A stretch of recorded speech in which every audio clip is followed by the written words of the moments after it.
విద్యార్థులకు new year కానుక inter విద్యార్థులకు రాష్ట్ర ప్రభుత్వం శుభవార్త చెప్పింది. 475 ప్రభుత్వ జూనియర్ కాలేజీల్లో జనవరి నుంచి మధ్యాహ్న భోజనం పథకం అమలు చేసేందుకు కేబినెట్ ఆమోదం తెలిపింది. అదే ప్రాంగణంలో కలిసి ఉన్న లేదా సమీపంలోని హై స్కూళ్ల నుంచి మధ్యాహ్న భోజనం పంపనున్నారు. అలాగే పిల్లల్లో నైతిక విలువలు పెంచేలా ప్రభుత్వ సలహాదారులు చాగంటి కోటేశ్వరరావుతో ప్రత్యేకంగా పుస్తకాలు రూపొందించనున్నారు.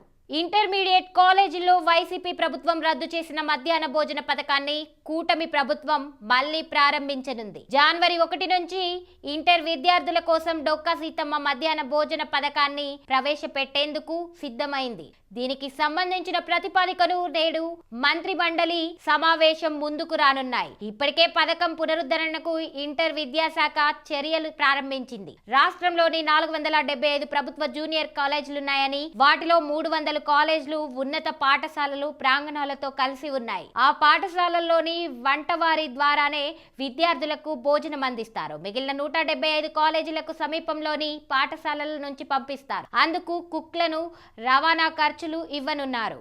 ఈ పథకం పునరుద్ధరణతో ప్రభుత్వ జూనియర్ కాలేజీల్లోని 1.41 లక్షల మంది విద్యార్థులకు మేలు జరగనుంది. వైసీపీ అధికారంలోకి రాకముందు జూనియర్ కాలేజీల్లో విద్యార్థులకు మధ్యాహ్న భోజన పథకం అమల్లో ఉండేది. వైసీపీ అధికారంలోకి రాగానే అమ్మఒడి నగదు ఇస్తున్నందున ఆ పథకాన్ని రద్దు చేసింది. విద్యార్థుల ఇబ్బంది పడ్డా వెనకడుగు వేయలేదు. ప్రభుత్వ జూనియర్ కాలేజీలు ప్రస్తుతం ఇంటర్ విద్యకే పరిమితం కాగా, ప్రైవేట్ జూనియర్ కాలేజీలు జేఈఈ, నీట్ అంటూ అదనపు కోచింగ్ ఇస్తున్నాయి. వాటిపై విద్యార్థుల తల్లిదండ్రులు కూడా ఆసక్తిగా ఉన్నారు. ఇది కూటమి ప్రభుత్వం గుర్తించింది. ఇకపై ప్రభుత్వ కాలేజీల్లోనూ అదే విధానం అమలు చేయాలని నిర్ణయించింది. కార్పొరేట్ కాలేజీల సలహాలు తీసుకొని స్టడీ మెటీరియల్లు తయారు చేసింది. ప్రైవేట్ కాలేజీల తరహాలో పోటీ పరీక్షలకు రోజు తరగతులు నిర్వహించనున్నారు.